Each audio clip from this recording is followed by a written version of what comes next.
This show is sponsored by PowerfulWomenUSA.com, a place to be inspired by other women.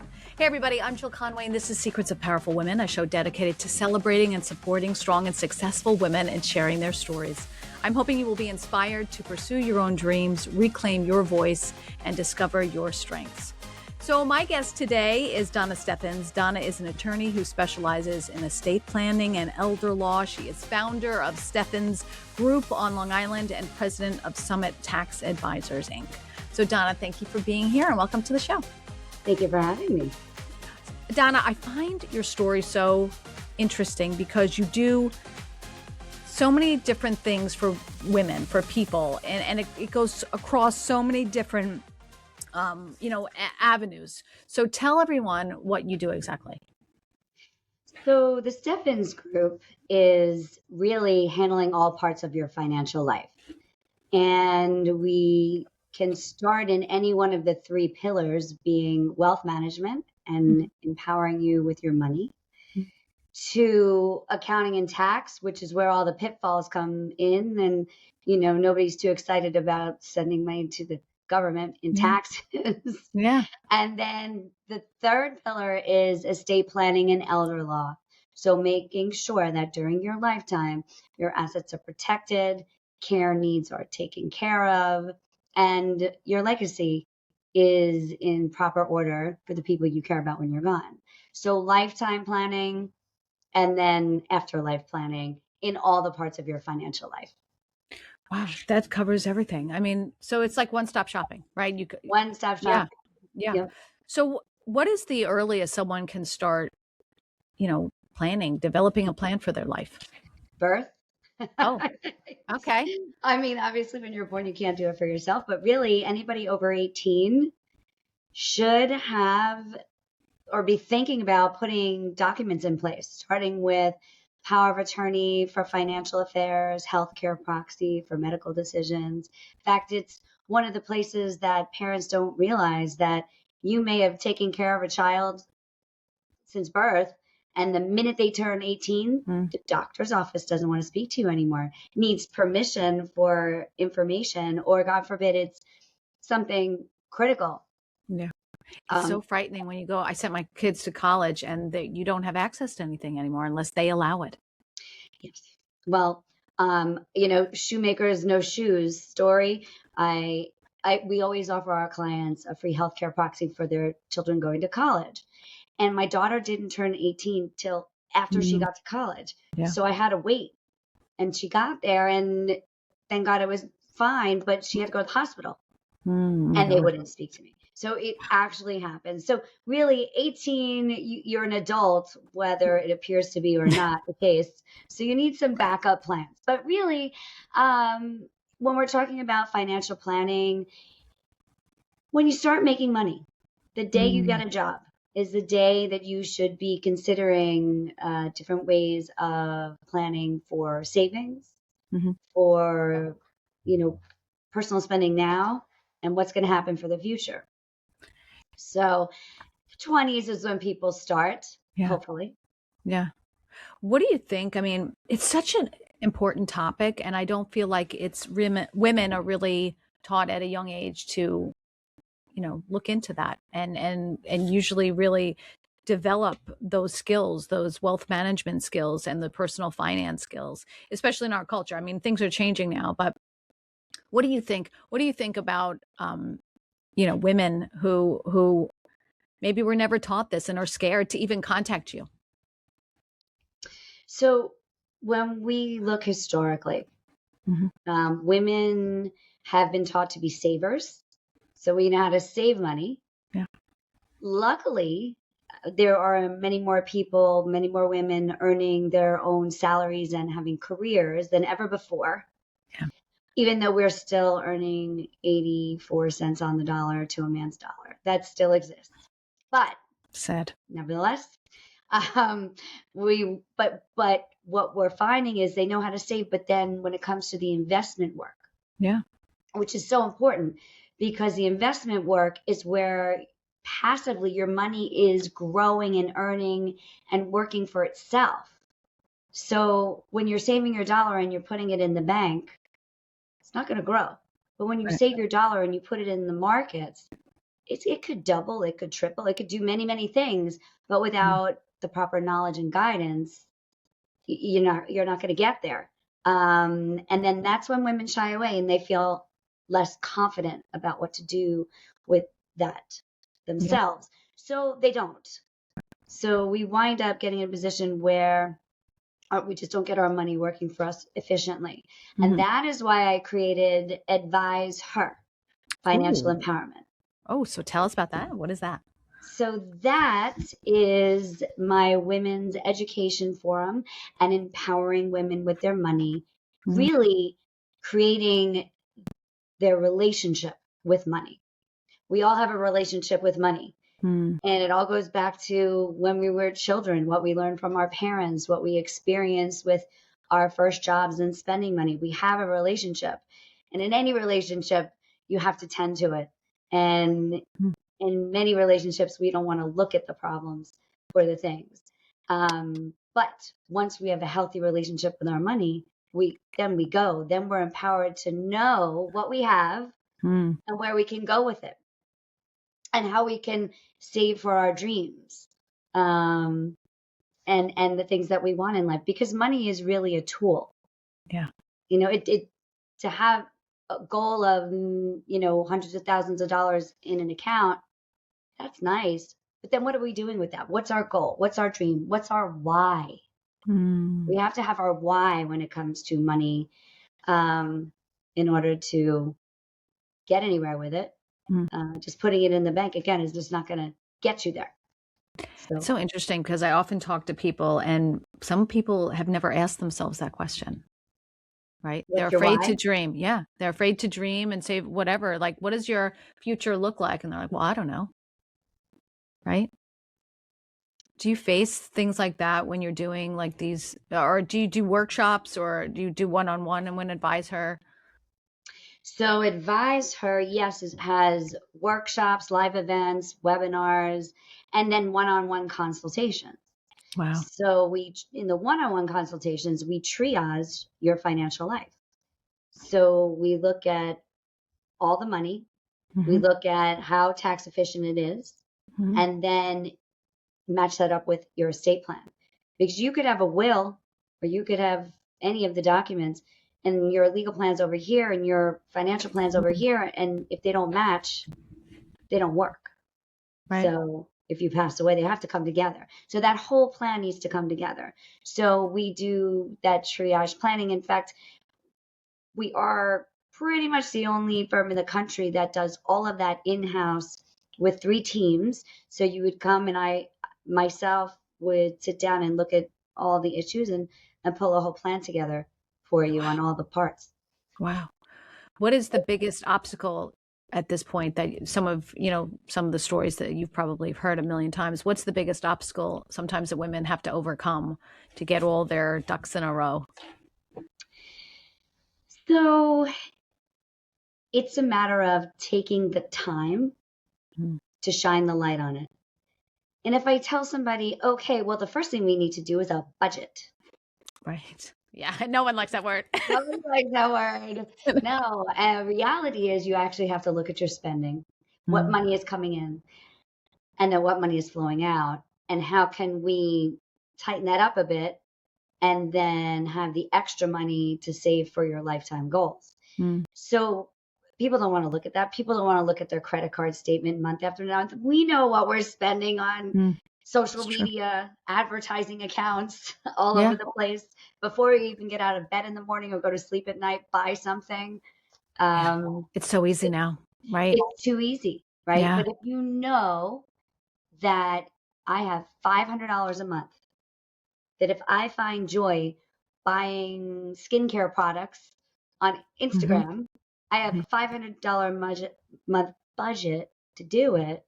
Well, that Mm. budget word doesn't seem so bad. Right. So getting people to activate feels overwhelming. Mm. And also people say, I have a spending problem. I'm not good with money. I'm bad. Those are not good words. Right? We're not bad at money. We're not horrible at spending. We just are doing it in a certain way, in a certain style and fashion. Mm. But if we can sit down and say, okay, well, let's see what you're doing. It's not so bad. Right. It's a relationship. Right. So, but if you don't look at it, then you're never going to get to where you want to get to.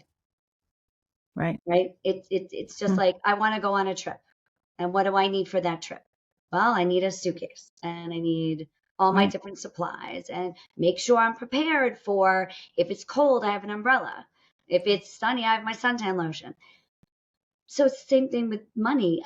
Yeah. For me to get there, I have to have that suitcase packed with certain things.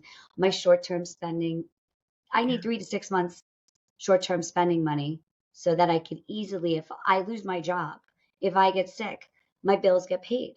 That's part of the trip, Right. you know? Oh, okay.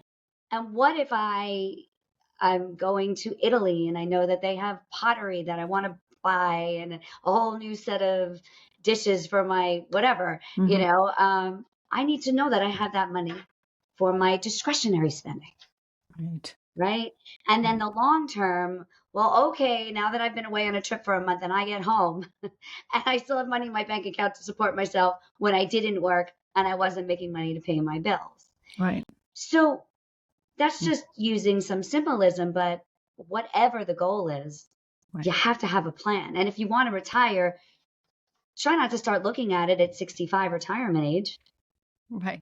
When do Right. you, that's a good question. Then when do you, I mean, ultimately, like you said, you should be planning from at a young age, but when should you really like knuckle down and be like, okay, I'm going to retire in 10 years or whatever. What do I do? Or something like that. Is it like 40s? When do people mostly do it? 30s, 40s? So when people are in their 20s, Oh, and they get their first jobs, the first thing they probably should be doing is saying, Mhm. how much am I going to invest in the 401k? What's the Okay. max I can do in my budget, the word I don't like. But meanwhile, you're in your 20s, you might have college debt, you're just trying to save for your first apartment, you know, Yeah. all the things that you want to do in life. So it's hard. But if Yeah. you discipline yourself and say, look, 5%, just a Right. small amount, let me try, do something instead of nothing. But in your 30s, there's the excuse of, oh, well, many people are buying houses and having Mhm. children. I can't really do that. 5%, 7%. Let's just, when you do it monthly, Yeah. it's not so bad if you Right. try to do it at the end of the year. But where it gets serious is the 40s, the 50s. And if you had started saving in your 20s, Hmm. by the time you're in your 40s and 50s, you were already Yeah. ahead of the game, because now you're in your 40s, 50s, and you can start putting it away and you see the value of that. Right. Right. Right. And, you know, ultimately at the end, you will have retirement savings. Hmm. But I look at it this way. Let's say you have $100 a month that you can save. Mhm. Well, if you actually do $100 a month, that's $1,200.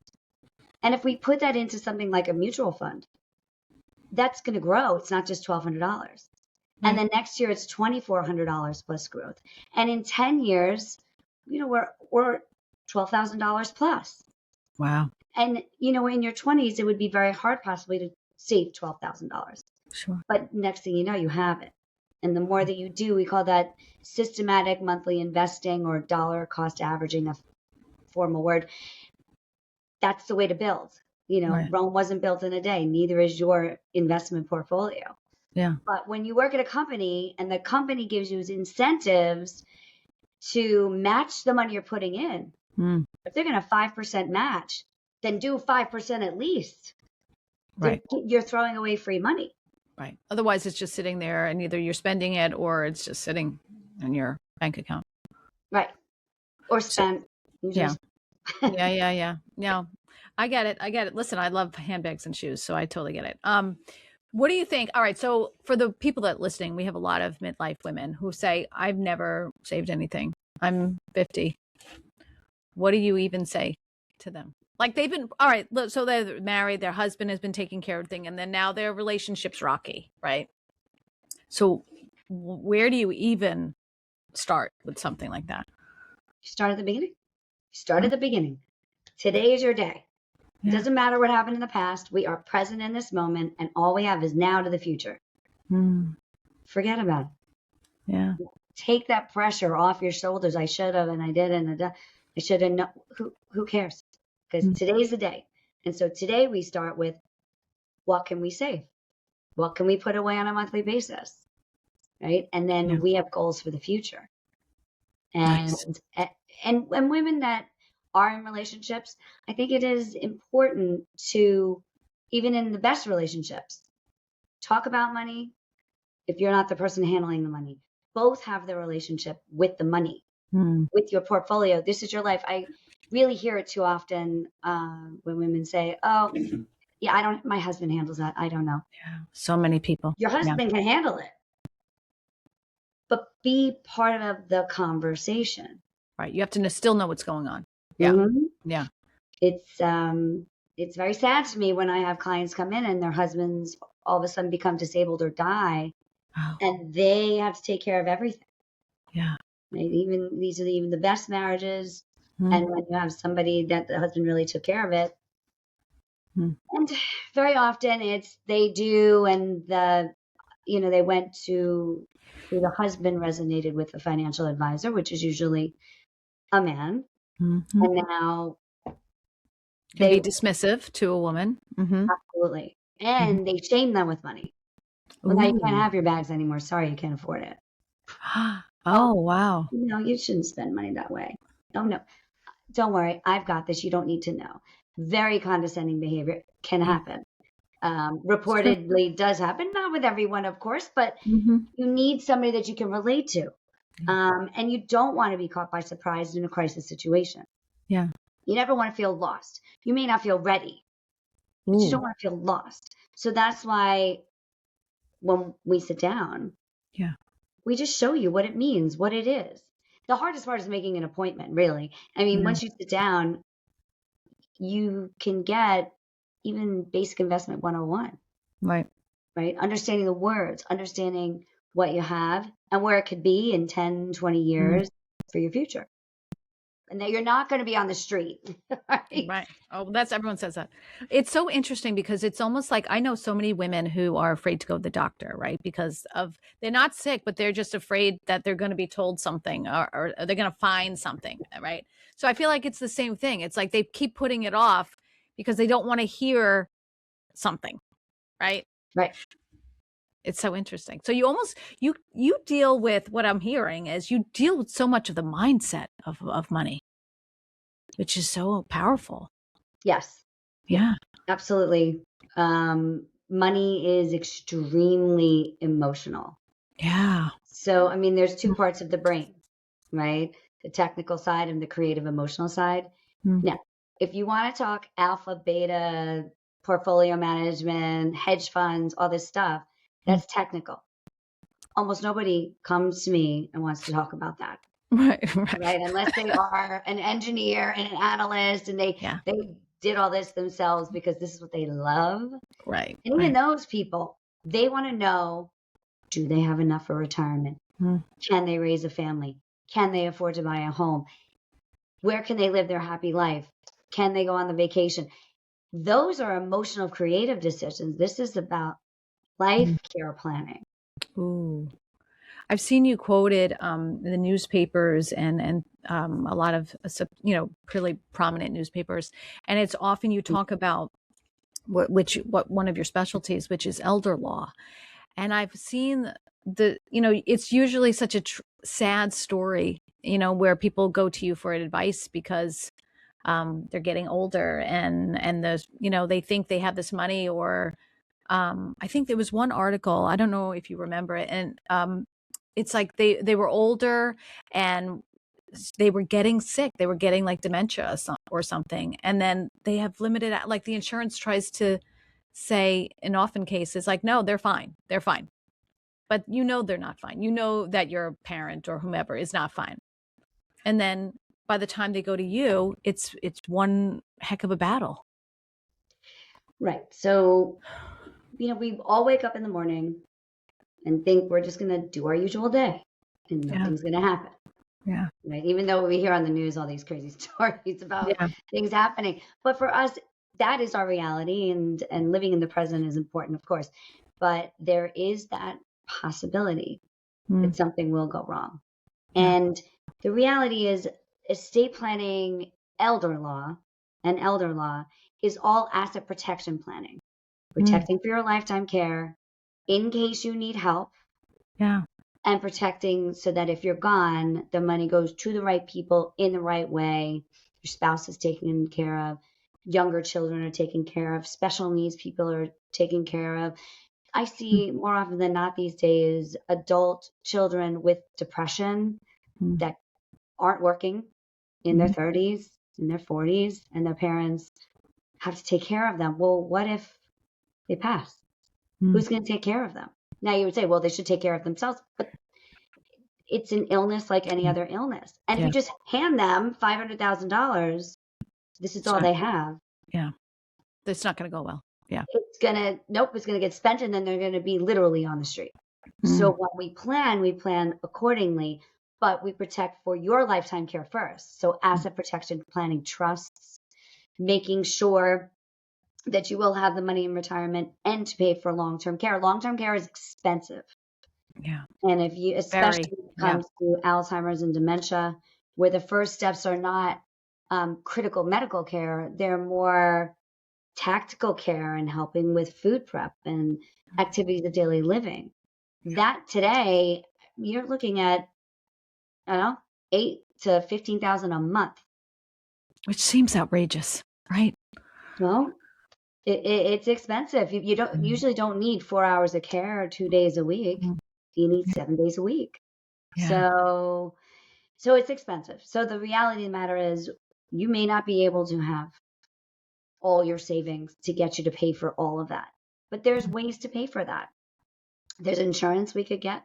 There are the asset protection trusts, and you may be able to avail yourself to Medicaid to cover these costs in some fashion or part of the way. It's kind of a hybrid approach. But when you come to me and you're really sick, well, we can get it done. But it's so much harder on you. You can't think straight. You're dealing with your medical appointments. Sometimes I can't even get somebody in because they now are starting chemo. And then when they're not doing the chemo, they have other doctor's appointments or they're tired and we need to move fast. So it's better to do these things when you're clear and say, I'm going to tackle this and be done. I see it a lot when somebody's going on vacation. It's so true, right? And you know what? I'm going on a plane. Okay. Yeah. That's funny. That's odd, right? That is so odd. Like all of a sudden I'm going on to a happy place and I'm going to what if the plane goes down? What if it doesn't? All right. Don't get me started with that. But, it's crazy to me, but it's true. I feel like most people think, well, I have a will. And they think that covers it, which is so funny to me. Well, the fact of the matter is, it's good to have a will. Yeah.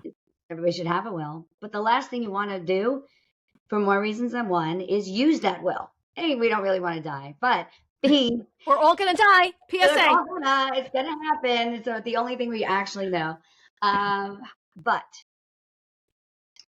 a last will and testament is the document that says who gets what and how they get it when I pass away. Who's in charge? Who distributes? Do they have protected money? Or what if they're a child? Like you don't want your child to have money before they're 30, let's say. Right. And it's like $500,000, $1 million. They're not ready for that at 22, maybe, probably. So having a proper trustee on there to manage it for you, or it could be lifetime trusts. So depending on your, as we say, cast of characters. But here's the thing. If you use that will, so if you have an asset that just has your name alone on it, right? If it says Jill Conway, I don't know who's supposed to get your stuff. No idea. Right? Oh, right. Maybe you had a charity you wanted to give it to. I don't even know. We don't know. So this is what the will does. But you're not here to say, yes, that's exactly what I want. So then a judge gets to be in charge of that. So the court has to say, now we stand in the shoes and represent the person that is silent. Right? So this process takes 2 to 3 months to just get started. If the courts aren't backed up, which lately they're backed up 6 months, your case is going to sit there in a pile for 6 months. Then when you get what we call authorization by letters testamentary, the executor gets appointed.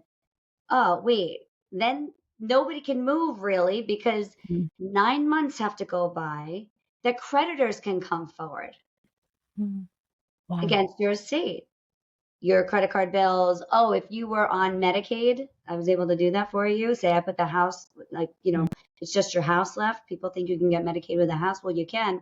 But if that goes through your will, oh, yeah, no, they're going to be right there waiting to be the first creditor to get any money that we saved on getting your care. So, or, what if, and by the way, your direct lineage by a statute, the New York State statute, they all get informed. They get to see your will, and they have to sign off if it's okay to go forward with the process. So if you have the black sheep of the family that haven't spoken to in 20 years, or they're a drug addict, or they're in jail, or they're just a bad relationship and you don't want to leave the money to them, they're going to get served all of this, and they can object, and they can hire a lawyer, and bam, we're in litigation right out of the gate. Which takes now a long time. Wipe away hundreds of thousands of dollars. So let's just say the easy process is a 2-year process if you use a will. Wow. Oh my goodness. I had no idea. So we're tending to use more Trusts. what we call testamentary substitutes, meaning not the will. We're using trusts. Yeah. So that you say who gets what and how they get it, and everything immediately passes to that person. Oh. No muss, no fuss, no none. I have a question. It's funny you should say that. Someone had, because I'm in real estate, right? So someone had a deed of survivorship, I think, which I had never heard of. What is that? So you've stated on there a joint with rights of survivorship. Okay. Right. So that means it's joint and the survivor takes it. Oh, okay. Right. Now there are new, what we call transfer on death deeds. Yeah. I highly don't recommend them. Ooh. People Why? think I'm going to do this easy, do this quick. It's going to avoid the will, the probate, the thing. But unfortunately, there are so many scenarios as to who's going to pass away first and how, who might become disabled, who might go on Medicaid, who might go to jail. I mean, anything right. can happen. When I sit and look at two people and I make a plan, I don't care how old you are or how sick you are. There's absolutely the same percentage chance that the well person's going to die first. So if now we're on the deed and I transfer to my adult child, right? But then my adult child passes away before me, or in the same car accident, or on the same plane, I'm going into somebody's estate. So say that's the case, right? I always think about that plane accident. Somebody has to die first by a second. Interesting. Now, what if it's your kid that passes away? So you have 2 kids. And you would want everything divided 50-50. Right. But say now, for some reason, this kid that was on the deed is supposed to get the house, but the other child is supposed to get the assets. And now, wait, if my child isn't going to get it, I want it to go to my grandkids. Right. I don't necessarily want it to go to their spouse. Oh. But if that was the case and you died first and they died in a second later, it's going to go through their estate, which goes all to their spouse. Oh my gosh. You need to create this if-then plan. Right. In any of these scenarios, if it doesn't work out the way we think, then, so prime example, I had a couple come in. He was quite a bit older than she was. She was young and spry. He had a diagnosis of a very bad disease, and she goes to retire, and she gets on a plane and goes somewhere and gets very, very, very sick and dies overseas. Wow. And this was they had planned this with me 10 months before, luckily. Right. But not what he would have ever expected. Right. And the plan was set so that if either one passed away, it would go in this order to the right people. One of the biggest things I find also is people that have children with special needs to be specifically problematic and needing trusts. Right. Because if you leave something with special needs and they're on Medicaid benefits, it'll take their Medicaid benefits away. if they receive an inheritance. And if they don't, we have to do some trust in the court. And every time I say in the court, it becomes very expensive. Wow. And then when they pass away, the money goes to the government. So we want full control when we no longer have control. Right. That's the goal. Yeah. Yeah. So again, the hardest thing to do is set up that appointment to say, what do we have? Yeah. And how do we need to plan for it? And then, but the thing is, when people do that, they're so relieved. They're so relieved. And they can go on their vacation and go, you know what? It's taken care of if I don't come back. Right. Right. So I come into you, and for the people listening, they make an appointment, they come into you, and do they bring all their paperwork, or, like, what do they do?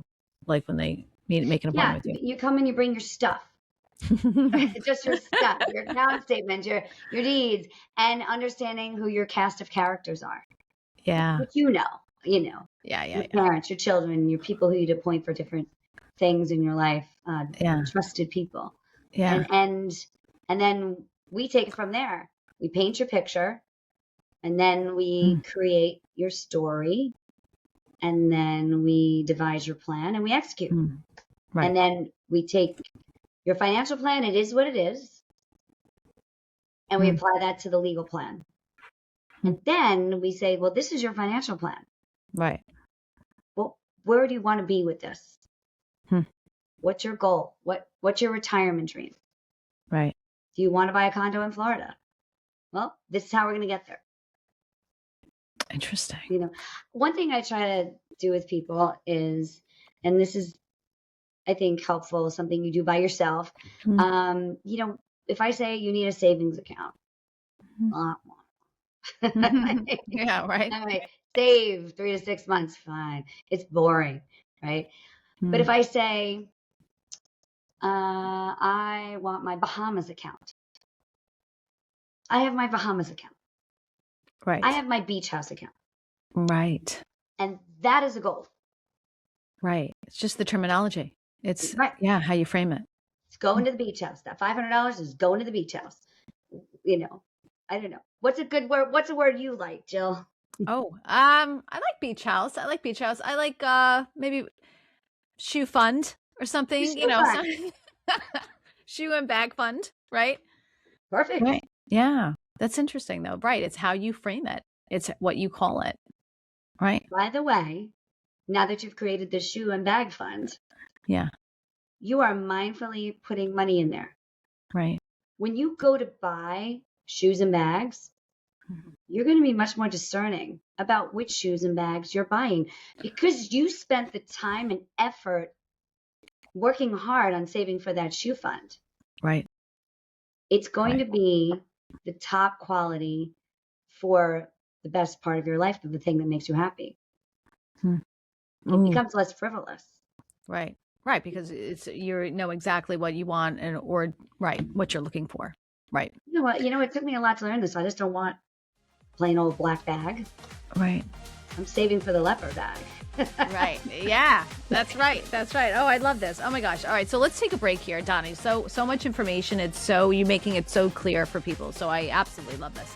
All right. Let's pause here. We'll be back. You're listening to Secrets of Powerful Women. Help me get the word out. Share this with your friends right now, because this is so good. We'll be back. Thank you.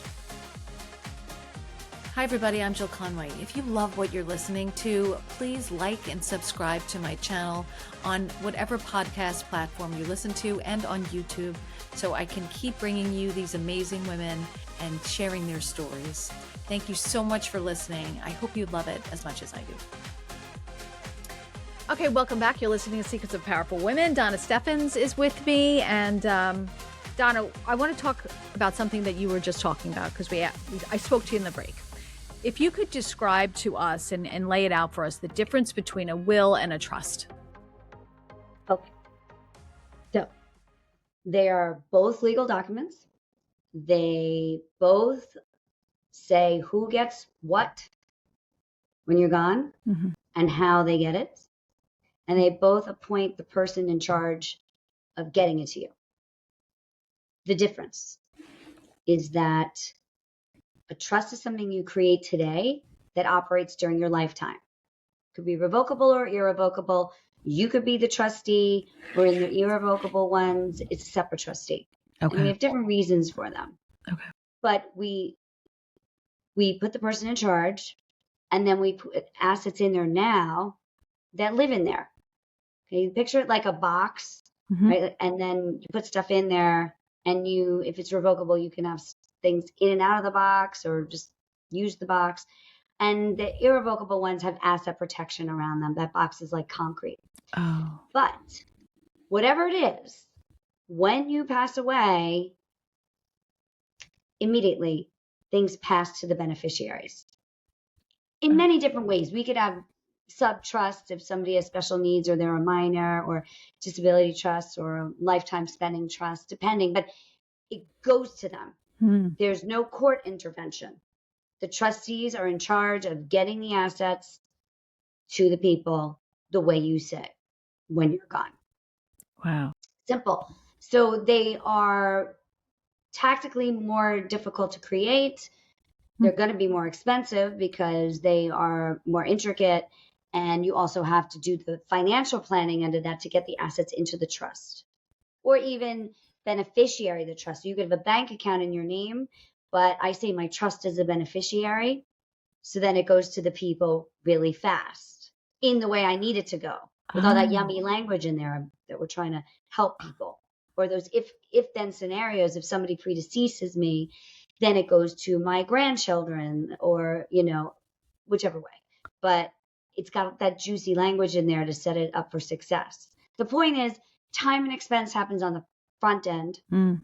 Leaving your family just the ability to grieve and not spend 2 years dealing with attorneys and not being able to sell the house or get to assets. It's clean. Yeah. Now, wills, on the other hand, I like to use a will for a safety net in case it didn't make it to my trust. But a last will and testament is your last word. Who gets what and how they get it if you pass away. I have an account out here that says Donna Stefans. Nobody in the world knows who's supposed to get it. I have this piece of paper here that says who's supposed to get it, but it needs to go through the court. And as I was saying before, it's 2 years in the court system. Yeah. Right? It's almost at a minimum 2 years. Even if you did this super fast, by the time the court gets everything complete, you have to wait 9 months for creditors to come forward. Creditors don't get to trust assets very easily. In a will, they're swarming the court every day. They're literally creditor companies that go to the court every day to see if their people are there. Wow. As soon as somebody dies, right, New York State is notified by the funeral places that get the death certificate into New York State, shut down your Social Security, contact the federal government, bing, bing, bing, it's all over the map that you're gone. Creditors come a-calling. So creditors come first before, and it opens it up to litigation. So all the way around the sun, having a will does not solve this issue. And then your family doesn't get to move on with their life. Right. Trust me, when it comes to establishing, setting up, and clearing out estates, people don't want to sit with me for 2, 3, 5 years.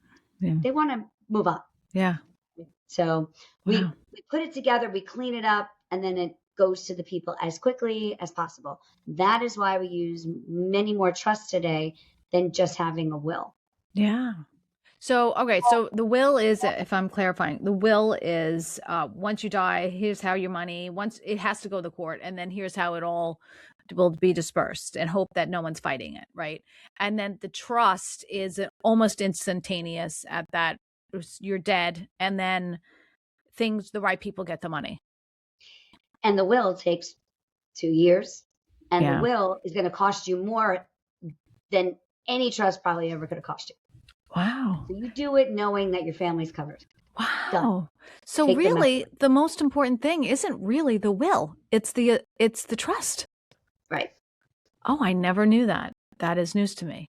Well, I feel like we've been led down the wrong path, for all those commercials and stuff, right? Like, oh, well, yeah. Well, it's better to have a will than not have a will. Right. Yeah. But you're going to the court, and then you're not. Yeah. So, okay. So the trust is instantaneous. Interesting. Very interesting. Put it this way: if you don't have a will and a minor is your next in line Mm.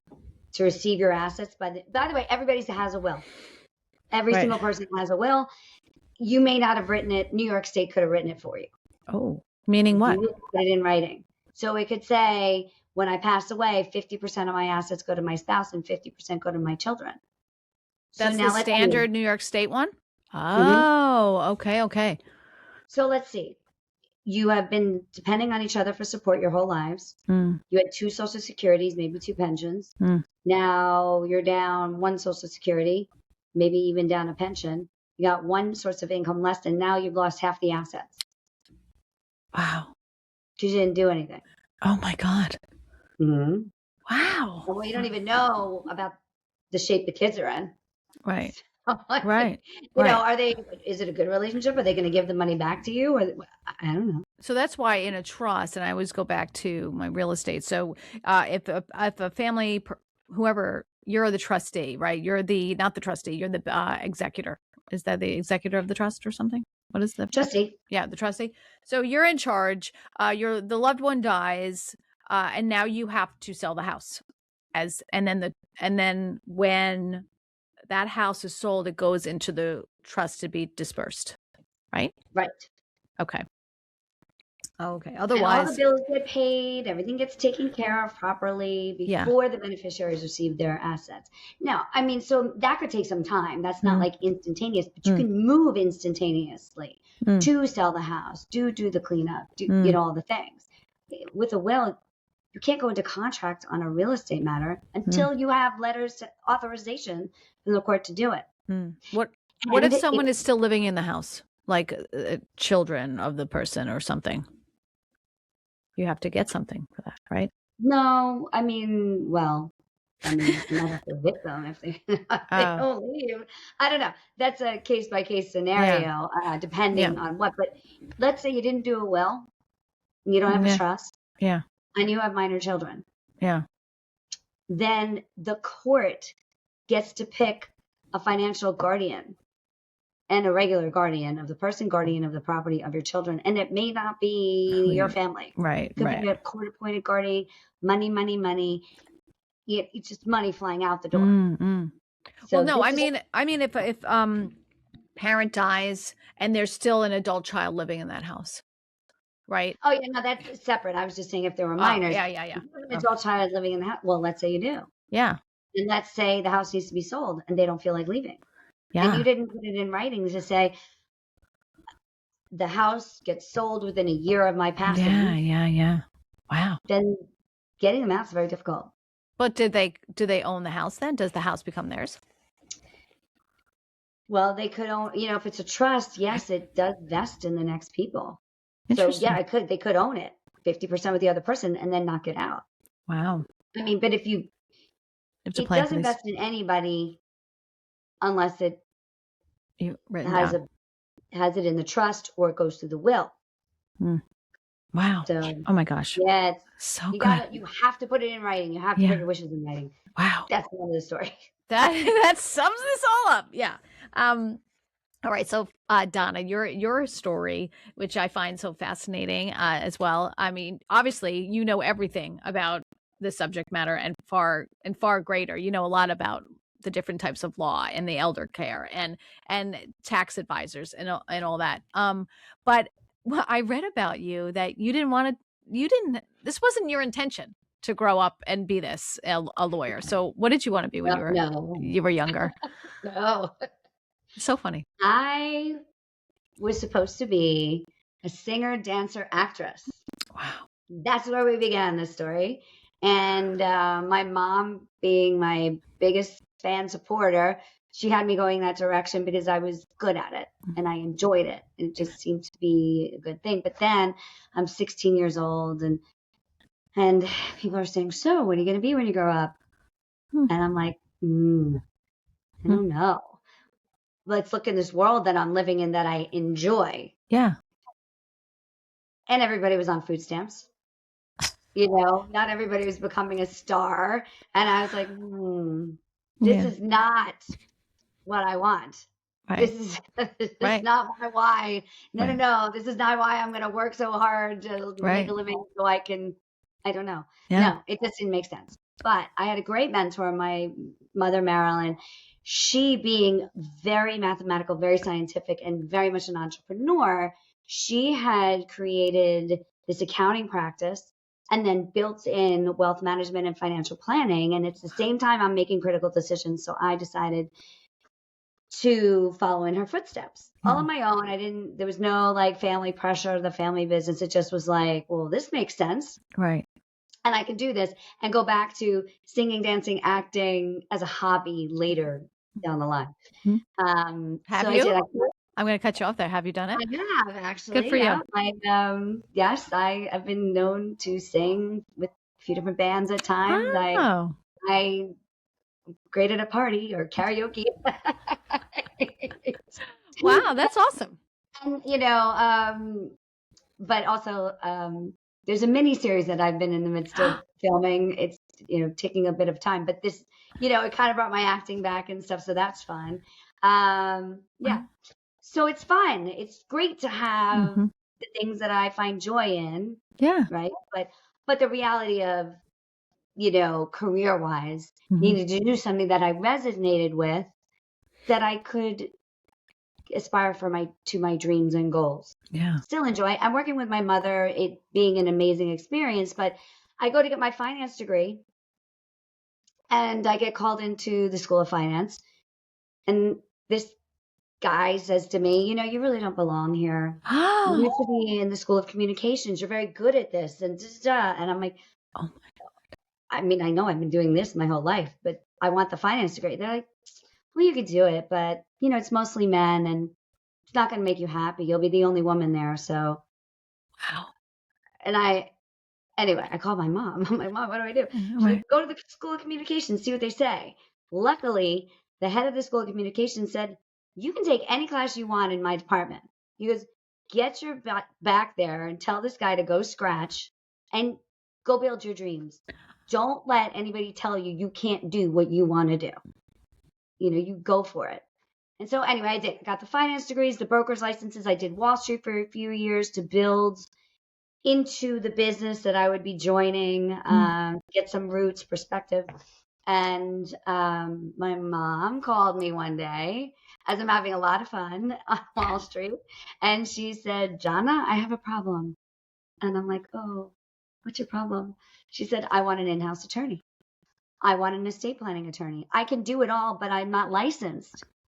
And she's like, I want it in-house and somebody could handle all the parts of somebody's financial life with me. Do you want the job? And I was like, oh, okay, fine. I'll go to law school. So I went for the financial planning end of the law. Wow. So that's how it all came about. And so we've been working together for 30 years. Wow. Wow.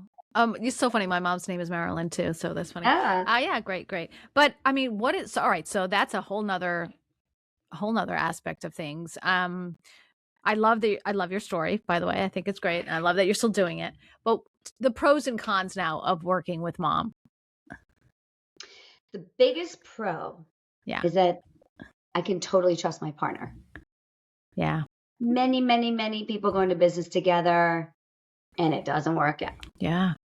And even if they're great, when the partner dies, it's a real problem, because then like the partnership either folds or goes to a family, and now you're stuck in a relationship with another family that's not your partner anymore. The business doesn't work. Like, people have to do massive succession planning and contingency business planning for this stuff that they don't often. That is what we also work on around here with our corporate clients, and making sure, business sustainability or buy-sell agreements to get the other family out, things like that. So trust, accountability, easy access. We really are always going for the same goal. When it comes down to having a business where our brains work similarly for the clients, we understand each other. And then in our personal lives, right? Our goal is for our life and our family, which is the same family. Yeah. It all really comes together as one big conglomerate. Yeah. Some of the challenges we've overcome a lot of these, but for example, I was known as the kid. These people Oh, saw me right. grow up.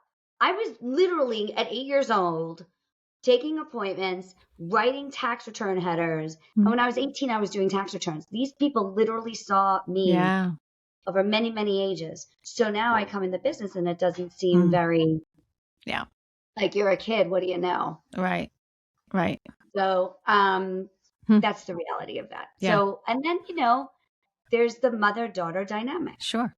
Yeah. That's, I mean, So, that's right? hard. That can be hard. That can be, you don't always see eye to eye on everything. We don't see eye to eye, but also it's a Yeah. hierarchy. Yeah. Yeah. So mother knows best, Yeah. right? Right. Or what about new ideas? Or and so it's the best of the best. Mm. But just the fact that we can work together. I mean, a lot of people are like, I can't imagine Yeah. Right. Yeah. um having to work with my mother. Yeah. Well, you have Like to no, like your mom. You have I to like can't and love spend your an mom. hour with my mother, right? And I'm like, Yeah. oh well, then no, we can spend hours and hours and hours and hours and hours and hours and hours, Yeah. which is awesome. Yeah. Yeah. That's nice. So That's very nice. I would say the Yeah. biggest thing is trust, though, right? That's huge. Yeah. Because you don't know who to trust if you're in Mm. business with other people. Your motto, though, and I read it on your website, is women empowering women, which I absolutely love. So why? And you mentioned it with advise her, but why is that so important to you at this point? Do you think? Well, first thing is that I can honestly say I've received nothing but that my entire life. Wow. My mom is a role model. My mother was a woman of science and finance, an entrepreneur for life. Wow. So she is one of the pioneer women that got Mm. fired for having a baby and me, right? So Mm. watching osmosis, overcoming the obstacles, working mom, having to Mm. fend for yourself. Mm. So, but she's always educated me. Mm. I've always understood at the level of ages Mhm. my money and money goals and accounts and what this all means and looks like. So even when I was doing the singing, acting thing, so to be able to take the gift that I have received and then bring it to women and say, hey, you've got this. Right. You just have to know you've got this. Right. And I truly believe, no people haven't received the understanding of what money is and what their relationship money is to it. And some people grow up with that scarcity mentality. And because that was their It's family big. culture. Yeah. Some grow up with a spendthrift mentality. Mm-hmm. I had friends growing up, they had Rolexes, they had fancy bags. If you walked in their house, they had no living room furniture. Right? That was culturally how they grew up. So you get raised a certain way. Yeah. And that affects everything you do with your financial future. So here we are today going, doesn't matter. Here we are. You can take control of your money. You can make your own life plan. You can have your own goals, no matter who's in your life, and empower yourself so that you're never in the position to be so totally codependent on everybody else. You don't know what's going on. Never in the position of a loss, always being able to stand on your own 2 feet. And when you do that, then you then get the opportunity to live your best life because you get to choose it. Oh, that's so good. That's so you get good. to choose the beach house. Yeah. Right. I want to talk about the mindset of lack, because you must see that quite a bit. Do you see that? So for people who don't know, what is that? Scarcity mentality. Yeah. If you come from a scarcity mentality, it's difficult to take risks to go forward with an idea, with a job opportunity you want to take. It's too much risk to make a move. You put yourself in a box. And when we have a scarcity mentality of money, we sock it away and sock it away and sock it away. And then a couple things happen. One, we don't empower our money because we're afraid. We hear all about the stock market, high, low, losing money, that's not reality. The Right. reality is over time, your money is going to grow and it has to be done right. Right. But you don't want to give yourself the value and confidence to learn about it because you're afraid. Right? Yeah, Yeah. you don't want to take your blinders off. Scarcity mentality of I don't know money and I can never know money and I was never taught money. Scarcity of knowledge is Hmm. another big one. Hmm. Right? Well, if you don't learn it, you will stay there. Right. And it's what And you then tell yourself too. And it's what you tell yeah, yourself, and then right? you will not be empowered. You won't be empowered to step forward and live the life you want to live. Mm. So scarcity mentality is either not activating or not spending in ways that you could to invest in yourself. Mm. Yeah. It shows up in so many ways, but a scarcity mentality will not. I know a lot of women today that are trying to build themselves and build brands and products, or they want to be a life coach, and they're afraid to do it because how am I going to survive? How am I going to support myself? What if the client rejects me? What if a client says no? They they don't know how to move forward with that and thrive and build and keep going and going. Um, Hmm.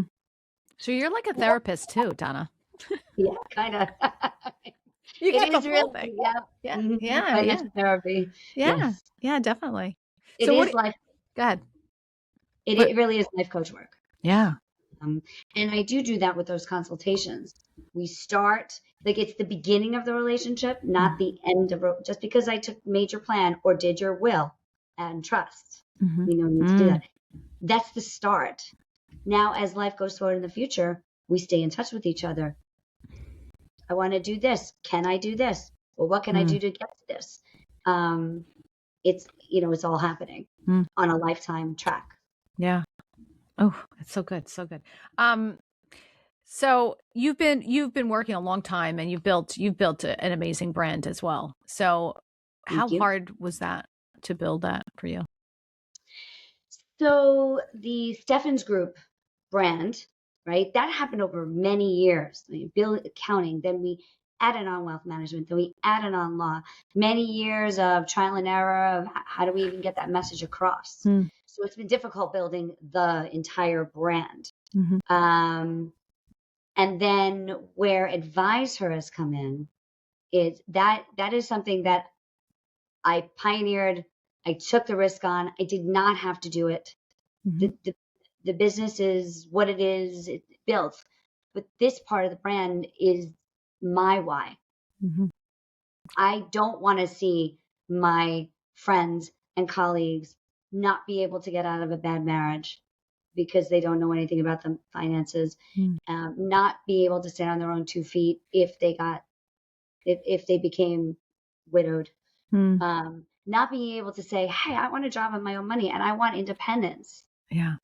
Right. So for me, empowering women is my why, and putting us on the same platform and not making 84 cents on the dollar, and really being in the room, where decisions are made in all decisions. Yeah. And that is one of Ruth Bader Ginsburg's most famous lines, right? Women belong in every room the decisions are being made. Yeah. And we are often left out of the room. Yeah.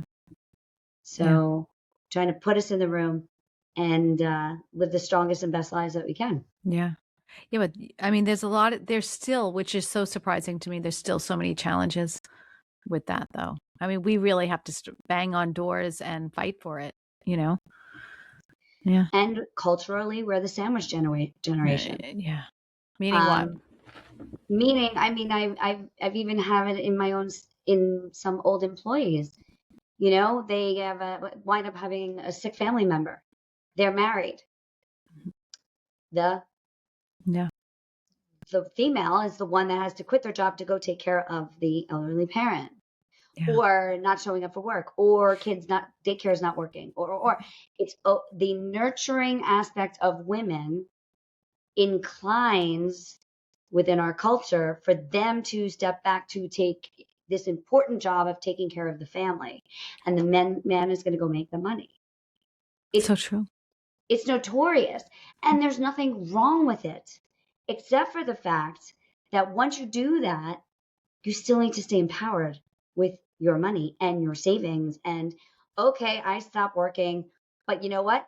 I've been saving all this money over here and I have my own self-sufficient support system no matter what. Right. Again, even in the best marriages and relationships, having your own sanctity of empowerment, It's huge. keeps you Yeah. healthy in your brain and confident in yourself that you can do anything. Oh, I love it. You're speaking my language, Donna. You're speaking my language. It's so true. Good. I feel like so because it's true what you said. So many women. I had on Alison Kosik, and she wrote a book, Women and Money. She's former CNN anchor and at ABC News now, and she wrote a whole thing. And she was like, I couldn't leave my marriage because I couldn't afford to, and I feel like that's so common. It's so common. It is. But couples make a choice. Yeah.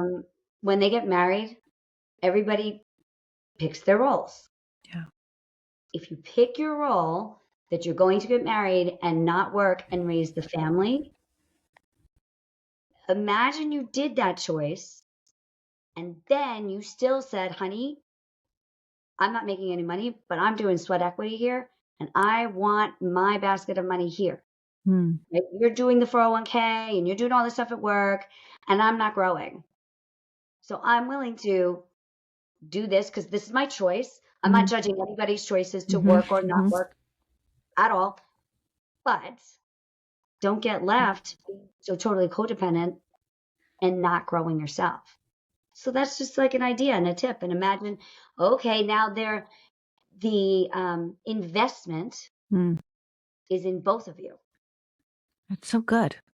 That's such a good, I think we need, all right, we're going to have something with you where, I think that whole conversation needs to be had in a greater scale, because I think it is very important, because when you leave the job, when you leave all these things and and I've often said it, I mean, when you're home, being home with the kids is the hardest job in the world, as anyone could tell you. I mean, it's like 24-hour, care for your kids, and women just kind of give up sometimes. They kind of take the back seat.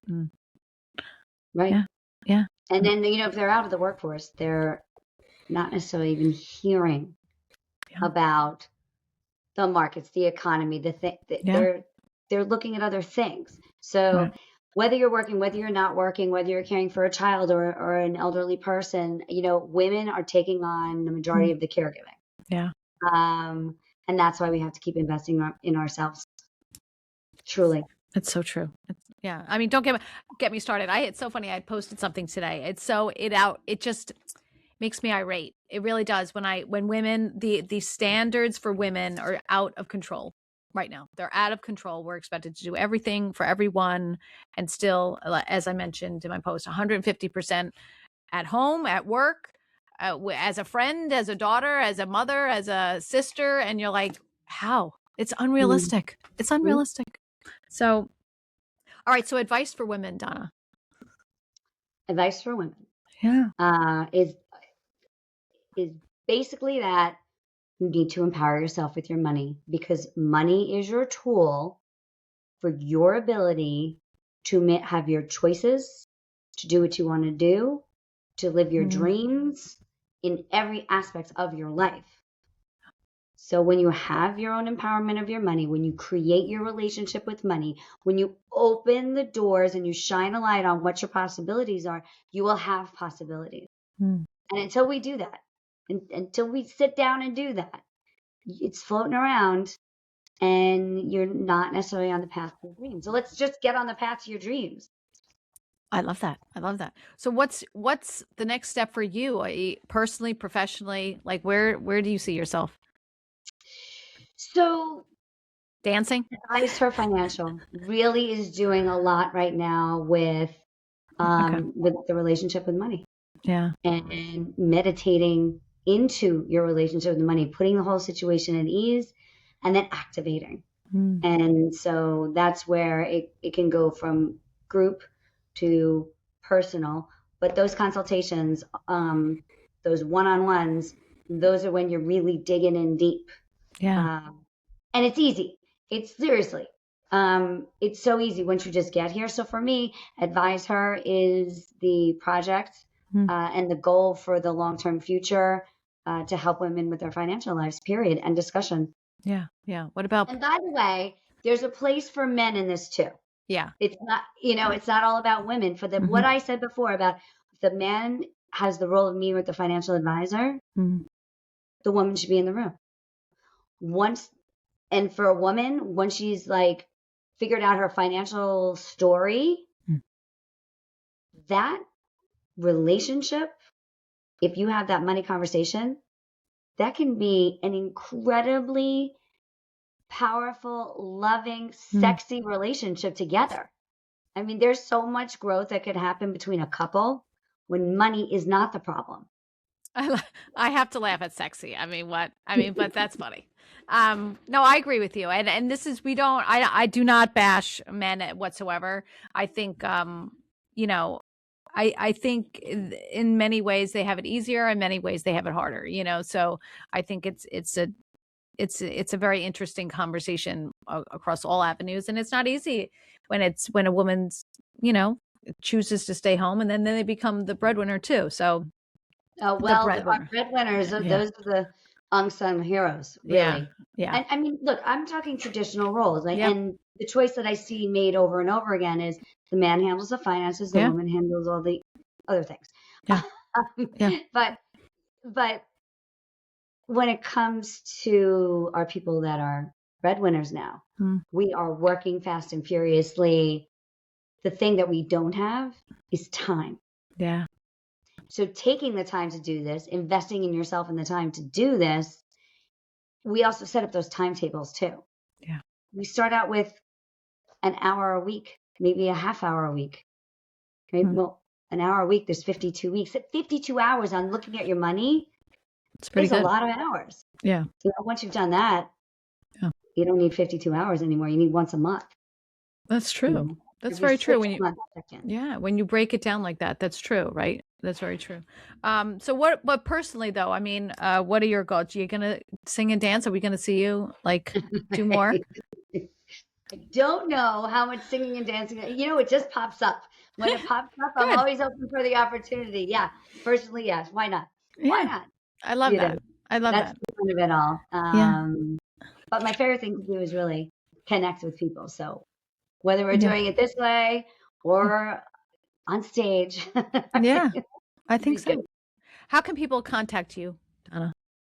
So, we have the usual ways, right? We have our social media and websites. So Advise Her Financial and the Stefans Group, which is STEFANS. It's a strange spelling. But Advise Her Financial. And then also Stefans Law Group. We've got the brands rolling together. And also call us. It's the quickest and easiest way to get started. And so, but should I say the phone number? Or? Sure. Okay. You're good. So it's 516-692-2744 is our contact. But very Googleable. Yeah. And you also practice in Florida too? New York and Florida? Licensed in Florida. Yeah, so that's great. Okay. All right, everybody. That is it for us. A big thank you to Donna Stefans for coming on the show and sharing your incredible wisdom and your insight and your advice for women. Thank you. And I cannot wait to see more about the Secret Society of Powerful Women. Yeah. I rebranded to just because it's Secrets of Powerful Women and then Society. So it's just easier. But and Donna became a member. So today we're telling some of the secrets. That's true. Yeah. Well, all right. You know what? Before we end, what do you think is a secret of a powerful woman? What is the secret? Or your secret? Because you're pretty powerful. Thank you. Spending a few minutes on myself every morning before I start the day, before everything and everyone gets in the middle, and set an intention every morning. And it's 5 minutes. Yeah. And at the end of the day, I pick up my journal and I see if, and I don't judge if I even met the intention or not, but I just appreciate with true gratitude something about this day that I'm grateful for, and then I'm able to go forward in the future. And I wear this every day. Ooh, what's that? Tell us what that is for people who don't see it. And it says on the back, very simply, I am grateful. Oh, beautiful. And being grateful for what we have now so that we can go forward to build our dreams. Oh my God, I love that. I love that. What a beautiful way to end it. All right. Thank you, Donna. Thank you. Thanks, Jill, for having me. This is so fun. This was wonderful. All right, everybody. I'm Jill Conway. Thank you for listening to the show Celebrating Incredible Women Like Donna. I hope you're inspired to pursue your own goals, get your finances in order, believe in yourself, and dream bigger. Your voice matters, and your story can help others. I hope you join me next time. Share this podcast with a friend and follow us on Instagram. Bye, everybody.